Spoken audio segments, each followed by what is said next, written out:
He survived car crashes, arrests, overdoses, and then 2012, Héctor Macho Camacho is found slumped in a car, shot, and surrounded by bags of cocaine. Was it a deal gone wrong? A targeted hit? Or payback for something darker?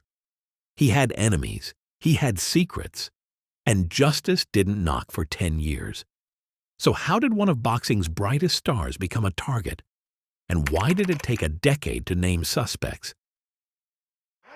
Champion of the world, Héctor Macho Camacho. He's center ring in Vegas, team crowding his shoulders, that signature curl on his forehead, grin already breaking.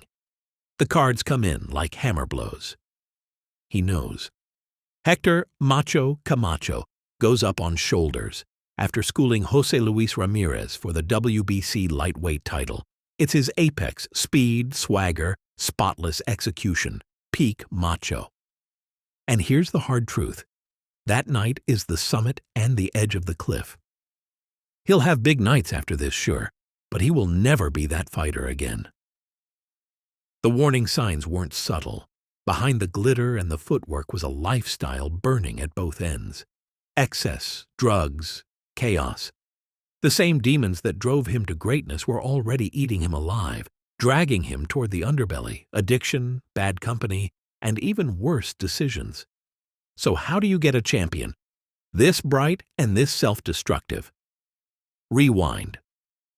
We need to start with the kid who became macho long before the ring walks. Born in Bayamon, Puerto Rico on May 24, 1962, Héctor Luis Camacho Matias was the second youngest of 5, Héctor Sr. and Maria's wild card. He wouldn't grow up on the island. After his parents split when he was 3, New York City became home, and the city hit back as hard as he did. What followed wasn't a tough childhood. It was chaos. Fights were routine, trouble constant, and violence felt normal.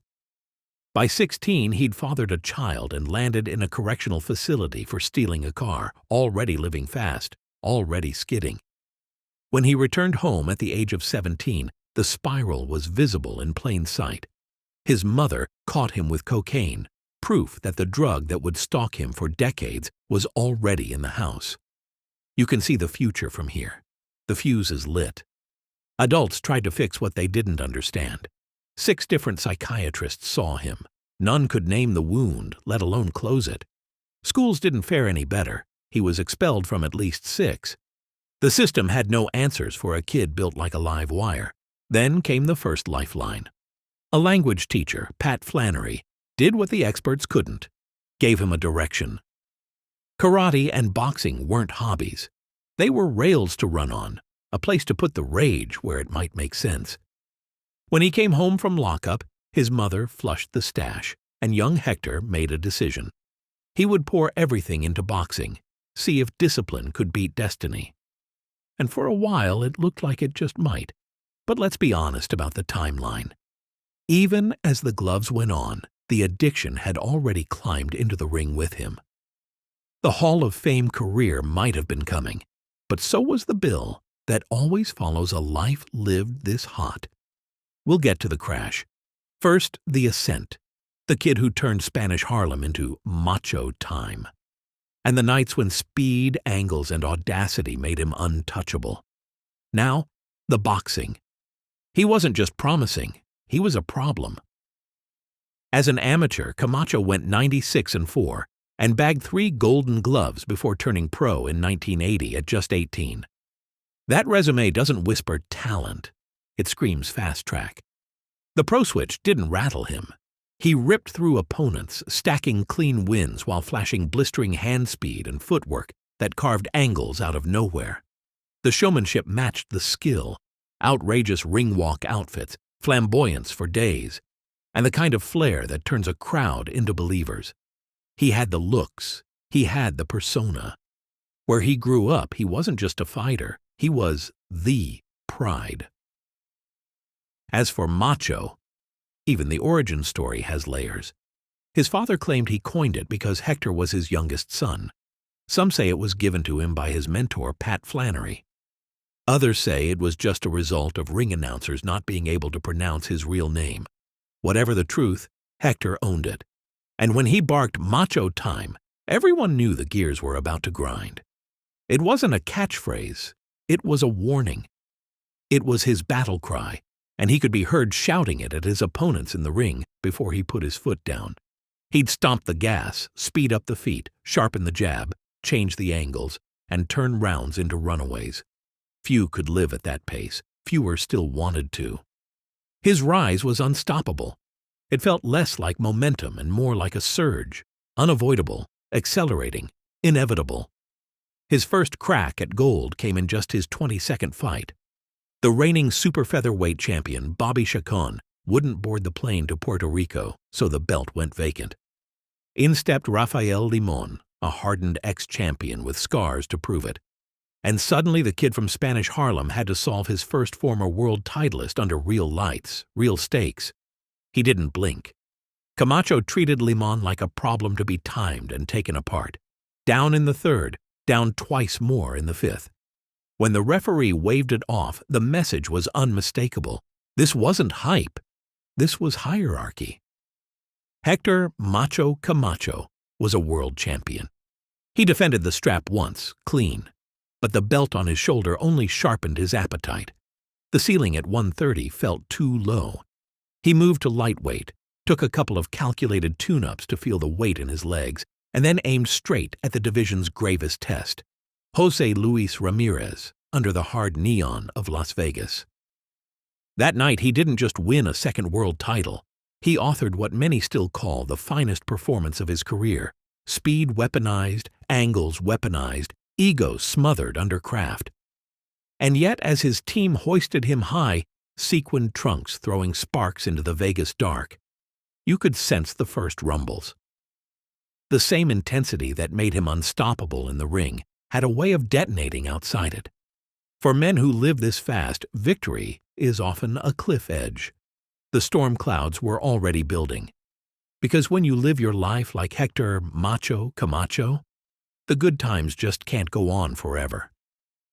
That Vegas masterclass against Ramirez was peak Camacho, but the warning signs were flashing bright for anyone willing to look past the lights. 2 fights before his first world title shot with Limon, he was due to face the live contender John Montez. But the night before the bout, he went on a cocaine tear so wild he tried to throw himself out of a hotel window. His team had to talk him back from the ledge, literally. As preparations for a serious fight against a significant opponent go, it's hard to script anything worse. And yet 12 hours later, he walked to the ring, grinned through the chaos, and erased Montez in under a round. That's the paradox of macho. Self-destruct at midnight, dominate at noon. The talent wasn't just real, it was outrageous. But by then his handlers knew exactly what they were babysitting. A generational fighter strapped to a live explosive. Manage him perfectly and you might get brilliance. Blink and you get a headline. And no, this wasn't an isolated meltdown. It was a pattern. The audience never saw the hotel window, the interventions, the panic. They only saw the costume reveals, the drum roll ring walks, the snap in his jab. A Camacho night wasn't just a fight, it was the show. When he declared macho time, crowds leaned forward because they knew they were in for a treat. But behind the curtain, the bolts were already loosening. The brand was soaring. The fighter was fraying. And the gap between those two truths, inside the ropes and out, was widening with every win. Even in the early 80s, the alarms were already blaring. His former manager, Billy Giles, didn't mince words. Camacho was drowning in drugs. Not dabbling, drowning. And the stories that leaked out felt less like gossip and more like red flags with sirens attached. Take the traffic stop. He wasn't pulled over for flying down the highway. He was stopped for driving too slow. Odd, right? The officer walks up, flashlight in the window, and there's Camacho, with a woman on his lap. And no, she wasn't just sightseeing. It's reckless, brazen, the kind of scene that tells you the rules don't apply until suddenly they do. Then there's the story everyone close to him knows, the one with Rudy Gonzalez, childhood friend turned bodyguard. They're on a long haul from Florida to California. Somewhere in the dead stretch of highway, Gonzalez crashes out and lets Macho take the wheel. He wakes up to a different view, border signs, fast approaches, Tijuana flashing on the horizon. Camacho saw an ad for a night spot and decided to take an impromptu detour because of course he did. That's where the problem is. Camacho lets it slip, or admits it plainly, depending on who tells it, that there's a kilo of cocaine in the car. Gonzalez goes cold. This isn't party favor territory. This is felony weight, federal time, the prospect of spending the rest of his life in a cell. The jokes stop. The math gets real. Suddenly, with the Mexican border looming and the wrong kind of cargo in the back, Gonzalez tells him the only thing there is to say to a man like Camacho. It needs to be macho time. Right now, for real. Because the next few minutes aren't about showmanship. They're about whether both of them walk away or don't. Stay with me. They roll up on the border, fluorescents buzzing, boots on gravel, radios crackling. And Camacho does the most Camacho thing possible. He bails out of the car and starts yelling for Julio Cesar Chavez like he's ringside in Mexico City. Heads snap, guards swarm. In seconds, the panic turns into a meet and greet. Pens appear, autographs, photos, laughter. For a heartbeat, the crazy plan is actually working. Then the air changes. A canine catches scent and beelines for the car, nose at the seams, tail stiff. The handler reads the dog's body like a tell. Something's in there. Gonzalez goes ice cold. This is the moment, the one where the night ends in cuffs. The handler pauses, looks from the car to Camacho, and taps the dog on the snout. Can't you see? This is Camacho.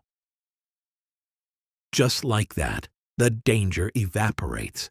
The guards wave them off. They turn the car around and roll back into the dark, heart still punching through ribs. Somehow they've threaded the needle. But it doesn't stop there. As the adrenaline drains, Camacho pivots to salvation. He tells Gonzalez he's found Jesus, that they need to bury the kilo and be done with it. They stash the package and bolt, and for a few hours it feels like escape. But later that night, Gonzalez wakes up in their hotel to an empty bed. No Camacho. Hours later, the door swings open and Macho staggers in. Sweaty, covered in dirt, eyes wild. He went back. He couldn't find the buried stash. He needs Gonzalez to remember where they left it. "What about Jesus?" Gonzalez asks. "It's okay," Camacho says. "Jesus told me it's okay to have the cocaine." The story might be funny in its absolute outrageousness until you sit with it. This is compulsion. A man who was already in the grip, bargaining with heaven to keep walking the edge. This was the kind of thing that was going on in the background even before he captured his first world title. Which is why his rise isn't just impressive, it's borderline miraculous. With that kind of chaos humming behind the curtain, the fact that he became a champion at all feels like threading a needle at full sprint. And yet, as the addiction deepened, Camacho kept pushing forward, still stacking wins, still chasing legacy, even if, after Ramirez, the best version of Macho had probably already walked off stage. That doesn't mean his career suddenly dropped off a cliff. Far from it. He tried to unify at lightweight, but the other title holders stayed away. So he stayed busy and beat a future Hall of Fame trainer, Freddie Roach, in a non-title fight, proof the hands and feet still had it. Then came Edwin Rosario at Madison Square Garden, and this is where the story turns. The fight starts well enough, Camacho in rhythm, snap in the jab, feet alive. But by the fifth, Rosario starts clawing back. For several rounds, Camacho is under real pressure, buzzed, backed up, forced to show a different kind of courage. He answers in 8 and 9, steadies the ship, then the momentum tilts again. Rosario closes hard, taking the final 3. The cards say split decision Camacho. But the truth says something else. That night cost him. He had to dig deeper than ever to keep the crown. The fight clearly took something out of him, and many believe the bout left him a diminished fighter. After Rosario, the risk appetite shrank. The showman who sliced angles and walked men onto counters became a defensive specialist, slicker, safer, less willing to wade into hell to prove a point. The version of Camacho who dismantled Ramirez only 2 fights earlier, we never saw him again. But he kept marching forward. After Rosario, Camacho stepped up again, targeting Ray Boom Boom Mancini for the inaugural WBO light welterweight belt. Different weight, same result, a gritty victory that pushed him to 34-0 and stamped him as more than a flash act, a 3-division world champion with proof. For a moment the narrative was simple. The kid from Spanish Harlem had climbed another mountain and planted the macho flag on top. But the lifestyle doesn't negotiate. With the chaos outside the ropes accelerating, the 0 on his record was living on borrowed time. 2 non-title fights, 2 title defenses, and then the wall. Greg Haugen, under the hard desert lights at Caesar's Palace. The fight turned ugly early and stayed that way. By the 12th, the bad blood boiled over.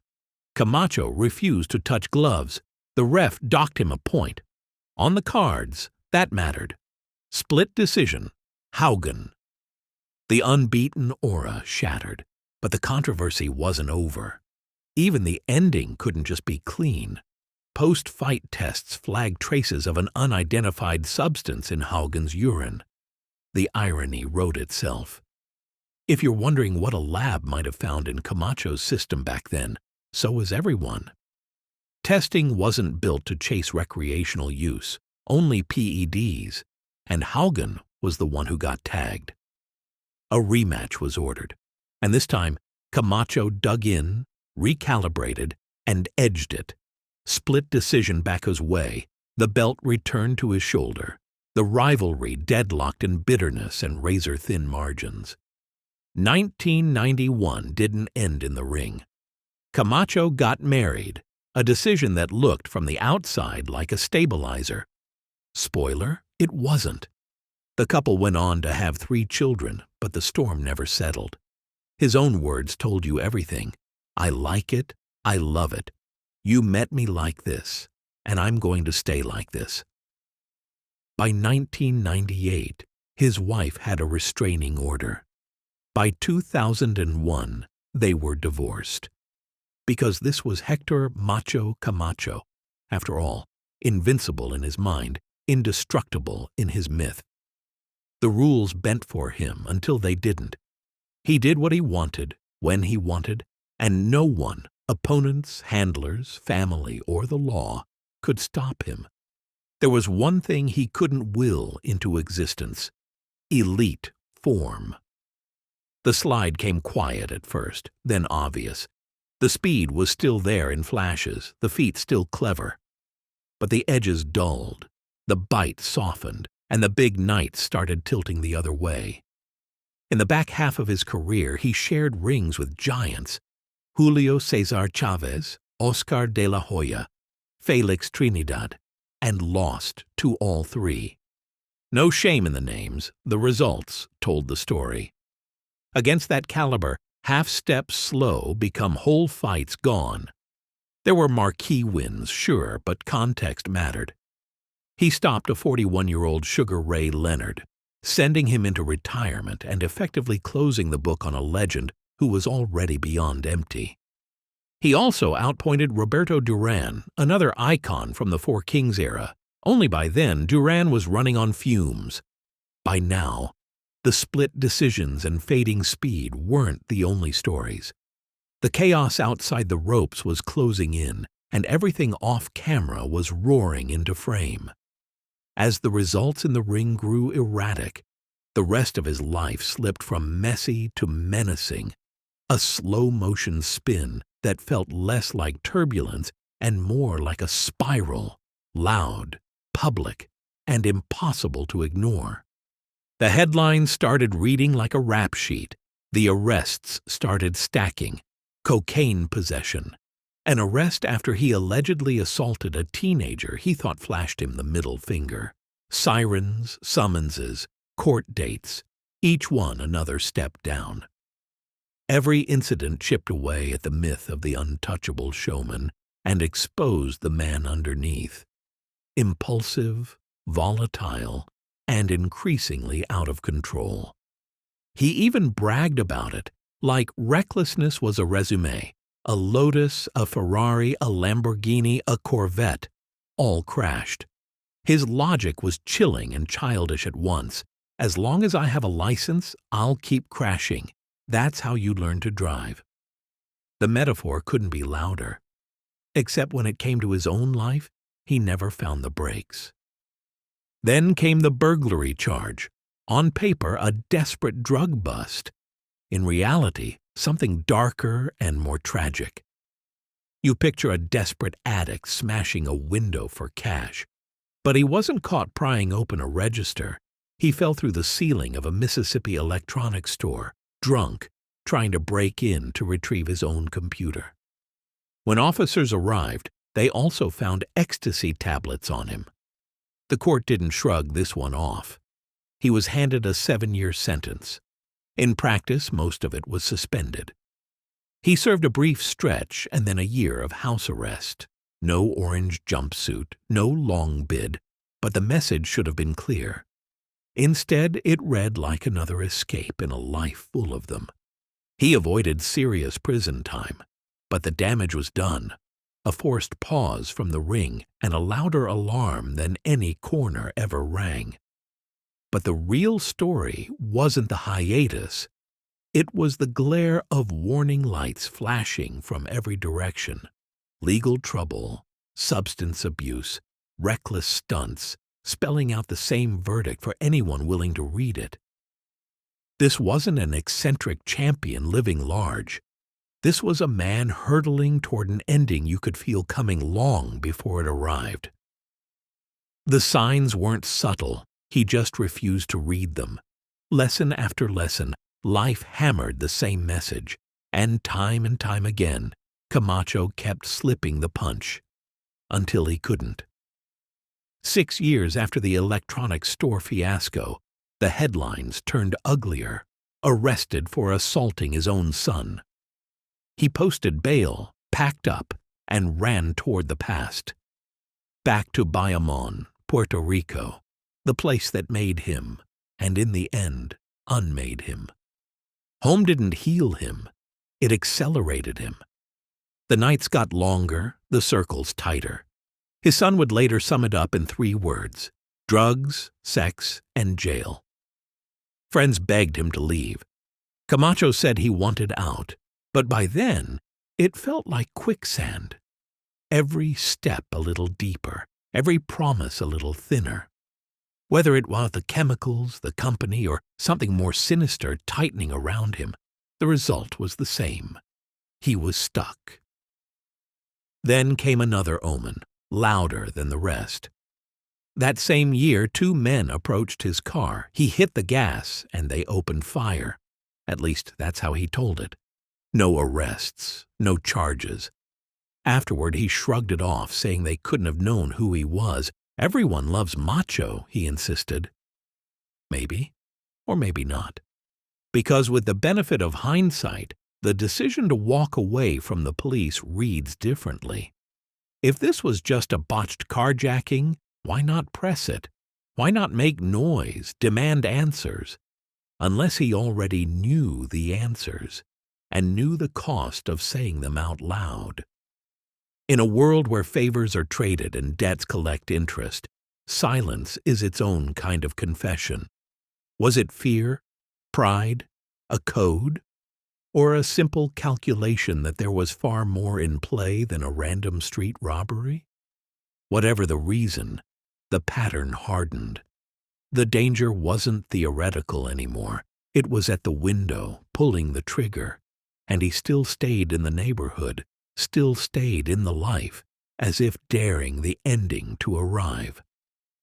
With hindsight, that first carjacking feels less like a random scare and more like a preview, if that's what it even was. Either way, what came next seems grimly inevitable, and it still lands like a punch you don't see coming. A year and a half later, the shots came again. Night air, streetlights, the easy comfort of an old friend in the passenger seat. Adrian Mojica Moreno. Then an SUV slides by, windows dark, no words, only muzzle flashes. Instant chaos. Mojica Moreno never makes it. Camacho takes a round to the jaw. The path of that bullet reads like a surgeon's nightmare. It shatters 2 cervical vertebrae, slices through 3 of the 4 main arteries feeding his brain, and lodges in his shoulder. He's rushed to the hospital. At first, there's talk of survival. Paralysis, yes, but survival. By morning, the hope collapses. Cardiac arrest, catastrophic brain damage. Machines do the living. The heartbreaking decision no mother should ever face fell to his. End life support. This time, the fight was different, and he couldn't beat the count. Héctor Macho Camacho died days later. So who pulled the trigger, and why? This wasn't sloppy street crime. This was organized, deliberate, a hit with a message. The method, rolling SUV, tight grouping, no warning, looked like a job, not an accident. If the earlier shooting was a prelude, this was the score settling. Inside the car, police find 9 sealed baggies of cocaine and a 10th already open. They're pinned to Mojica Moreno, not Camacho, and the amounts scream personal use, not cartel inventory. But the presence of drugs wasn't nothing either, because personal use is one world, trade is another, and the borders between them, especially in a scene like Bayamon's, blur fast. Which raises the question nobody wanted to say out loud. Was there more to it? Was this about old debts, wrong company, the kind of favors you can't repay with cash? Let's lay out the possibilities. Not tabloid fantasy, but the kinds of scenarios people in that world quietly accept as normal. Debt and disrespect. In drug economies, the currency isn't just cash, it's face. Miss a payment, snub a local boss, owe the wrong crew a favor, and even a small debt can turn into a large message. A celebrity who assumes protection by charisma can accidentally offend the system. Old quarrels, new guns. Camacho's life was a trail of bruised egos, bar fights, street slights, impulsive confrontations. In a tight ecosystem, grudges don't expire. They compound. What looks like a fresh hit can be the rerun of an argument from years ago, only this time with a car full of armed men. The plaza tax. In territories with organized drug retail, outsiders, even famous ones, are expected to pay to play. Not necessarily for dealing, sometimes just for conducting your mess on someone else's corner. If you don't pay, someone collects with bullets. Proximity risk. Maybe the target wasn't even Camacho. Maybe it was Mojica Moreno or whoever supplied him. Sit next to the wrong person at the wrong time, and you inherit their enemies. That open baggie tells a story. They weren't sneaking, they were comfortable. Too comfortable for that neighborhood, that hour, that reputation. Collateral from higher stakes. Remember the earlier tale, a kilo in the car on a Florida-California drive, a near miss at the border, A buried stash that refused to stay buried. That's not recreational. That's somebody's inventory. Whether Camacho was the owner, the courier, or just the passenger, he'd already shown a willingness to hover near the business, to exploit his fame as a shield. Autographs in place of paperwork. Shields like that work until they don't. Now add the culture of silence. After the first shooting, he declines to press charges. Not interested in talking, he says. Was that bravado, denial, or an understanding that involving police makes everything worse? In those circles, cooperation can be more dangerous than the crime. And when the second shooting comes, nobody rushes to testify. Nobody wants to be the name on the report. Information has a price. Sometimes the price is your life. Here's the simplest way to read the contradictions. The baggies don't prove a trafficking empire, and the hit doesn't look like a junkie squabble. He lived for years in the overlap, celebrity access and underworld adjacency, trusting that charm and fame could keep the worst outcomes at bay. In the end, the questions that hang aren't the cute mysteries of a colorful career. They're the hard ones. How long can you orbit danger before gravity wins? How many warnings add up to a sentence? And when a man lives inside two worlds, which one claims him when the lights go out? Phones went dark, doors stayed closed, and every hallway whisper ended with a glance over the shoulder. Someone must have known what happened. This didn't feel like a crime of passion or a street beef gone sideways. It felt managed, the kind of violence that arrives on schedule and leaves no volunteers for the witness stand. Strip away the noise and you're left with a narrow set of ugly possibilities. A debt called in, a line crossed, a tax unpaid on the wrong corner. Not gym grudges. Business. The timing, the method, the way the neighborhood swallowed its tongue all point the same direction. Someone with reach decided a message needed sending. Later, when a documentary maker was researching a film about Camacho's life, one of the people he interviewed was shot in the face just 4 months after talking to him. Had he been too free with the information he shared? We can only speculate. Here's where the story narrows to an epilogue and a pulse. In 2022, a full decade after the shooting, authorities took 5 suspects into custody in connection with Camacho's killing. 3 already incarcerated in Florida on unrelated charges. 1 arrested in Bayamon, where the ambush took place, and a 5th already in a Puerto Rican prison. 2 more suspected figures had died in separate incidents during the intervening years. The case files are still thin in public, but for the first time there's a path, however fragile, toward accountability. When the arrests were announced, Camacho's mother said it plain. Justice, justice has been done.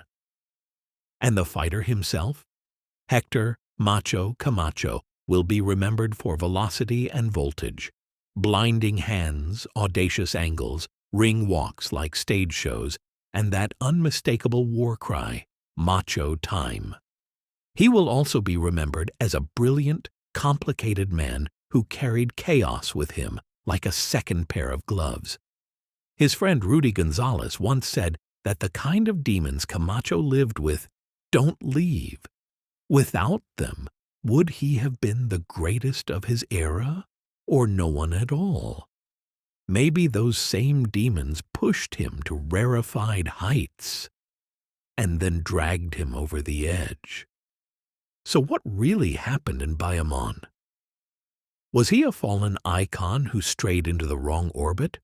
Or a marked man in a darker economy than most fans ever saw? Was the final act a random street hit? Or a ledger balanced by people who never signed their names? The evidence is scarce. The silence is loud. You decide. We're sure you've got your opinions on this one, so let us know what you think in the comments section below. And if you enjoyed this video, don't forget to hit the like button and subscribe to help us keep making more boxing content like this. Thanks for watching, and we'll see you in the next one.